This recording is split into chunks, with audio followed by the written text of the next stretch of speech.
Hello everyone, transfer deadline day here on Speaking Spurs and me, Kieran, talking all things Tottenham. So we spoke yesterday about a lot of things that were happening. Lots of deals are being lined up. Some of those have now come to fruition. That be outgoing, some incomings. There's been some snags in some of the potential outgoings. So that's what we're going to talk through today. So if you haven't done so already, please subscribe to the channel. Don't forget to support the video over like, and definitely leave your comments on this one. Really interested to what you've got to say about some of the outgoings that we thought would happen that haven't quite. So let's start with the outgoings that we already know. So we spoke yesterday about Dane Scarlett getting his loan out to Ipswich. Great. Press conference today from Ange Postecoglou, just talking a little bit on that, saying that it's a good move for him, and the hope would be that he goes out, does really well in the Championship, comes back next season and is ready to fight for a place in the first team. So the first one that was announced over the line was Sergio Reguilon, who has gone to Manchester United. So yeah, he's joined them on loan for the remainder of the season, but there is a break clause in there, which means at any point they can terminate the loan deal.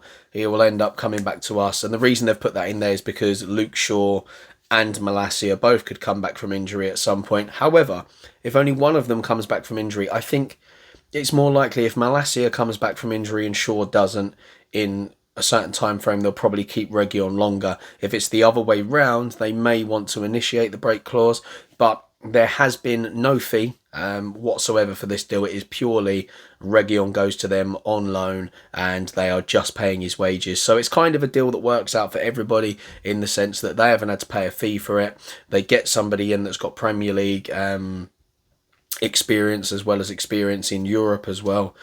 And despite the setback he's had recently in his career, we bought him for a reason. There is a good player in there somewhere.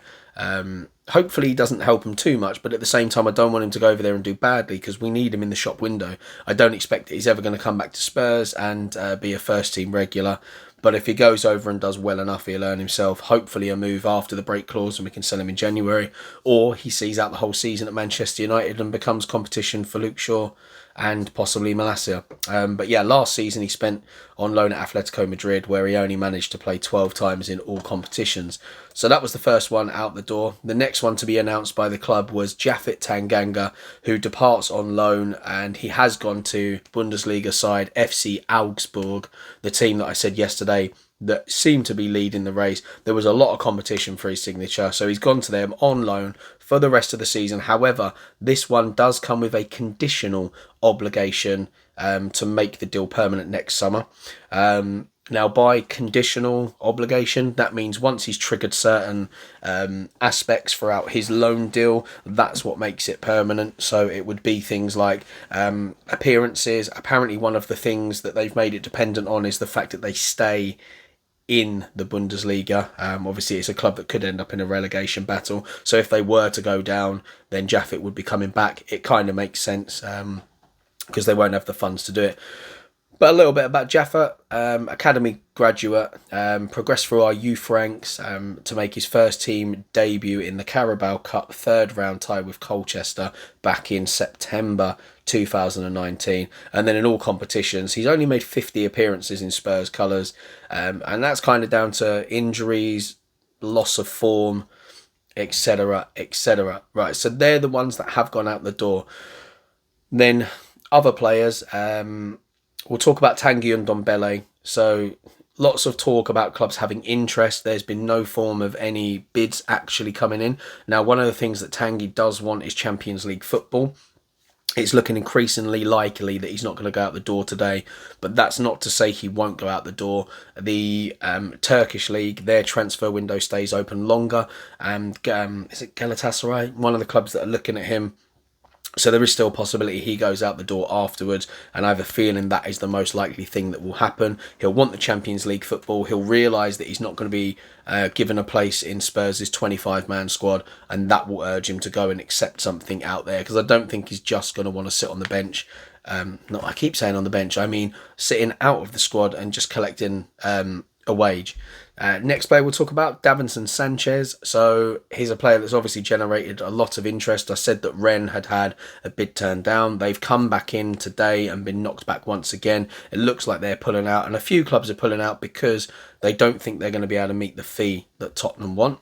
However, it is reported that PSV are showing a late interest in Davinson Sanchez. Monaco was all falling apart as well, and that's over finances. But PSV are a team to look out for in the closing stages of the transfer window. On Eric Dyer, we've heard absolutely nothing today, not one iota.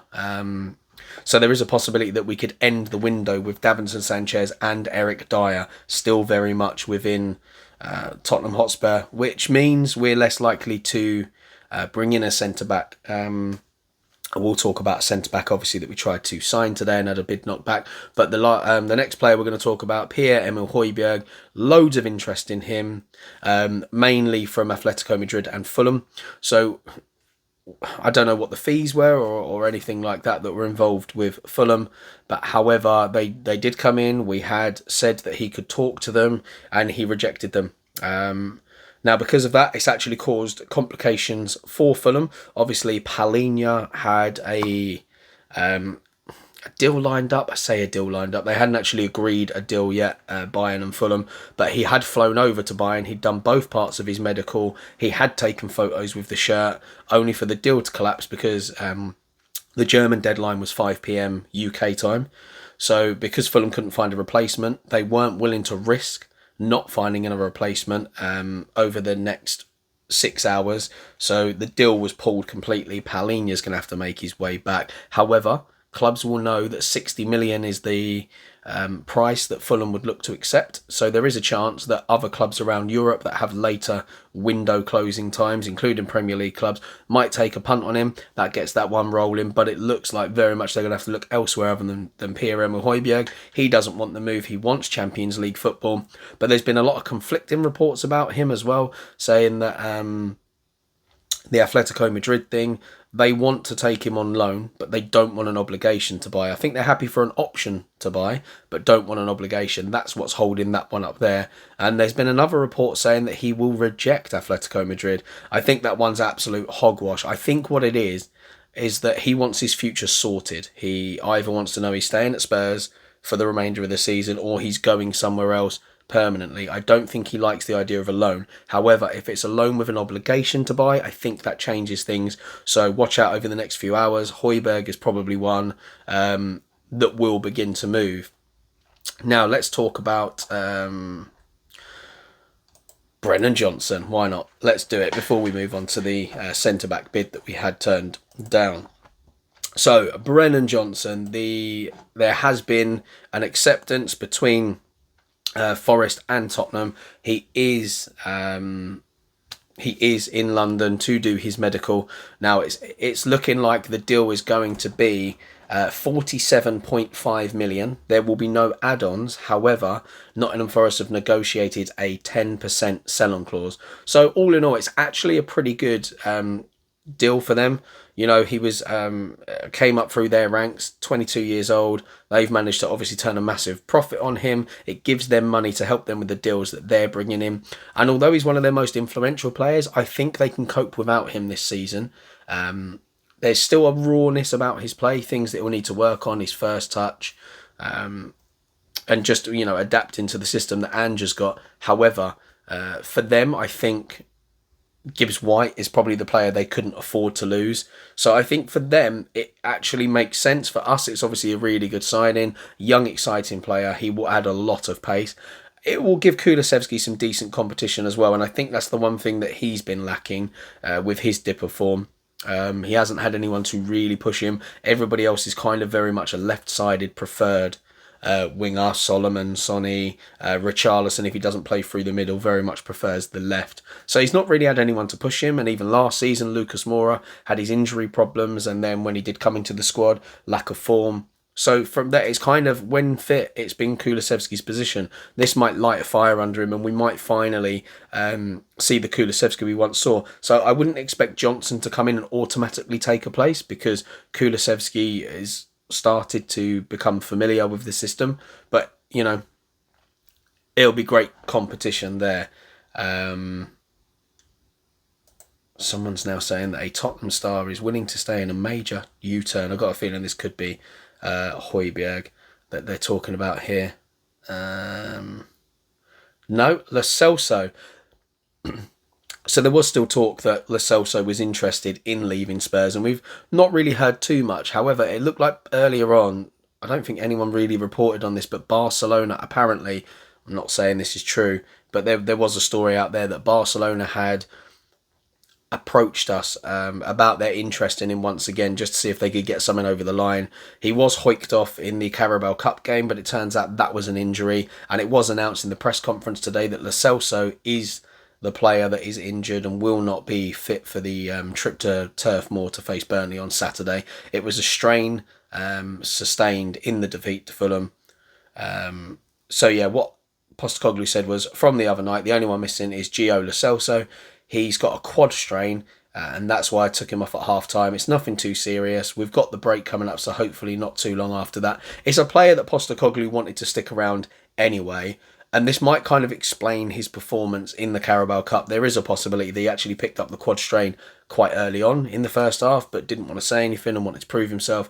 But once again, this is kind of the biggest frustration with Lo Celso, and as what has really held him back in his Spurs career. Just too many injuries, can't seem to stay fit. So he's a talented player, but every time he's in the squad, he's kind of playing catch-up, which is really, really annoying.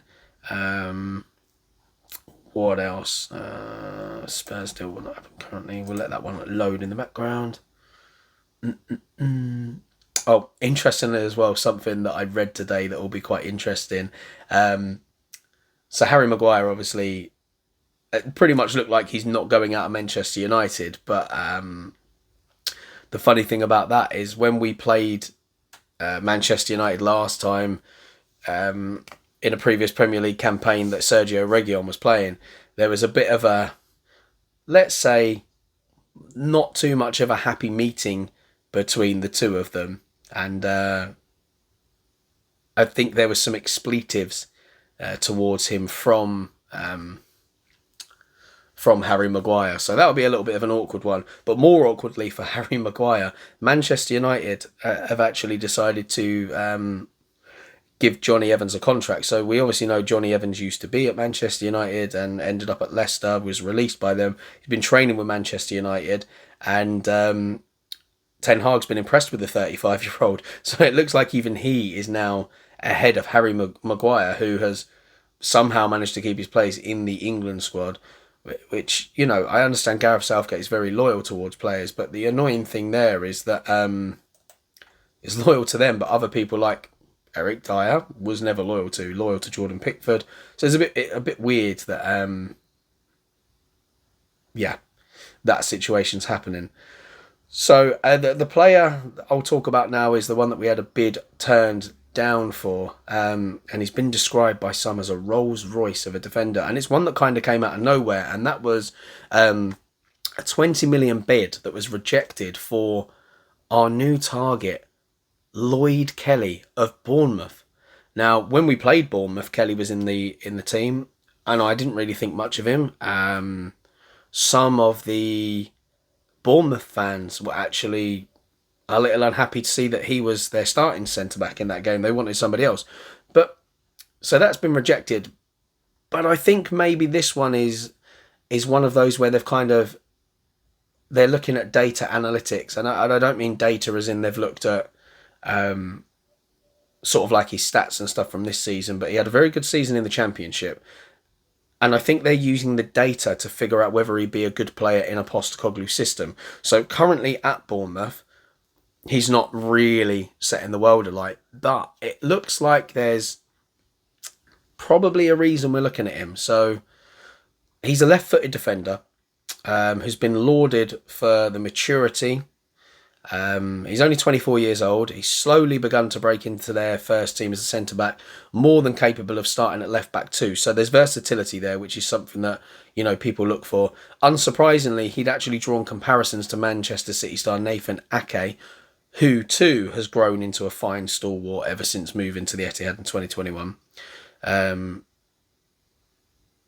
So it is one of those where it doesn't really excite me, but I've not really seen too much of him myself. Obviously, when Bournemouth are in the Championship, I don't really watch Championship football until they get to the playoffs, and I haven't had to watch us in the Championship, thank God. But yeah, there's been lots of things spoken about him. So I'm not too sure. Until we see a player like this in a Spurs shirt, it's very, very hard to judge him.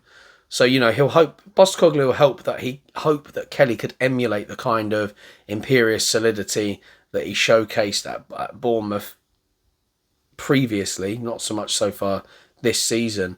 But last season saw the Welshman, he only managed 23 Premier League appearances with an average of 6.8 rating, which is, it's okay. 1.1 interceptions per game, 1.4 tackles, 4.3 clearances. He has been a bit of a rock for his side. It's no surprise that he's been lauded whenever he featured. Jonathan Woodgate, former Spurs centre-back, actually touted him a level above the current one back in 2021. He said, Lloyd's done so well since I've been here. He's got talent. He's got a lot of attributes which Premier League teams look at, but he needs to be consistent week in, week out now. And I think that's probably the biggest problem that I have with him, the consistency. He said, I don't see him being at Bournemouth long if he keeps on playing like that.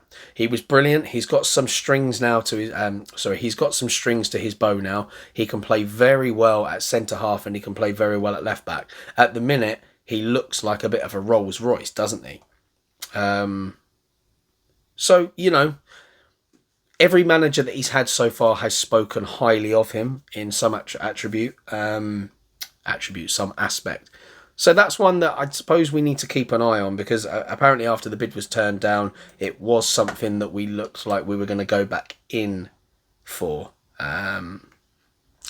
What's Romano saying? Fabrizio Romano has now come out and said, at current conditions of Atletico Madrid opening verbal bid for Pierre Højbjerg, deal will not happen. It's not enough to convince Spurs. So apparently the North London side, us, are holding out for a much larger fee than they're being offered. I mean, we'll see. As I've said previously, I don't think he's somebody that Ange Postecoglou is desperate to get out of the club. Then I suppose the last player that we'll talk about now is Conor Gallagher of Chelsea. Actually, Alistair Gold has put something in here about Lloyd Kelly. We'll read that in a minute.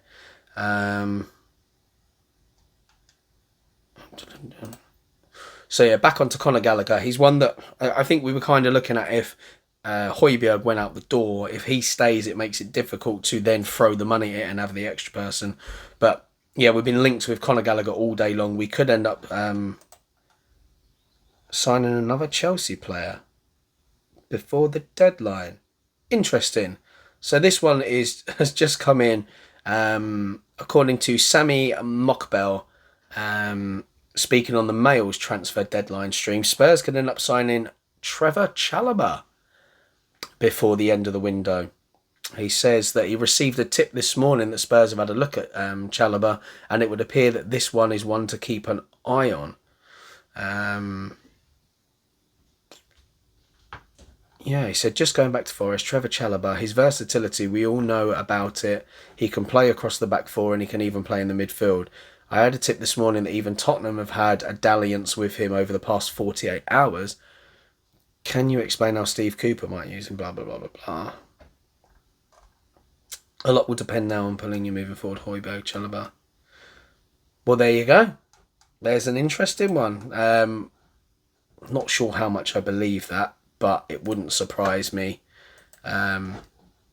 with Tottenham. But yeah, back to Conor Gallagher. It's one that's kind of taken twists and turns throughout the day. And I suppose for me, the logic in it is that he's younger than Højbjerg.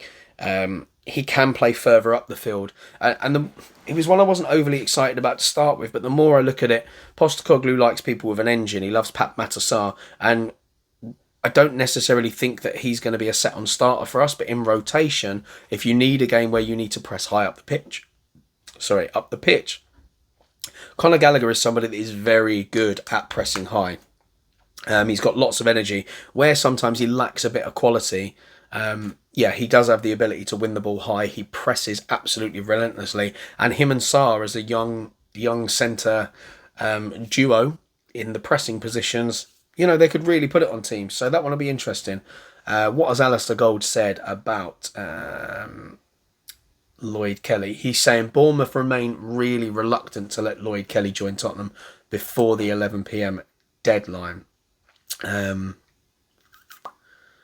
Apparently, we haven't called time on our pursuit of the centre-back. We're expected to return with an improved offer, but the deal is looking difficult. As things stand, they're really reluctant to let the 24-year-old leave. Gold adds that Tottenham would also need to get another centre-back out the door before making the move for the Birmingham man. While While Eric Dyer now looks unlikely to leave, I still expect Spurs to offload Davinson Sanchez over the coming hours. Signing a quality centre-back this late in the window is always going to prove difficult, and Tottenham would have to find alternatives if a deal for Kelly does not materialise. So there you have it. That's it for now. I'm going to let you go because by the looks of it, not much else is happening at the moment. We're just waiting for the medical to be done, and here we go. Chelsea have priced Conor Gallagher out of a move to Tottenham by demanding 48 million plus add-ons for the midfielder, according to the Daily Mail. Tottenham's failure to offload players has hindered the chances of this transfer happening as well. So yeah, I'm going to let you go now. That is pretty much as far as it's going to get. We're just going to wait for the medical to be completed and that to be announced for Tottenham of Brennan Johnson in the door, which will be our biggest sign of the window. I'm off tonight to a rehearsal for my show.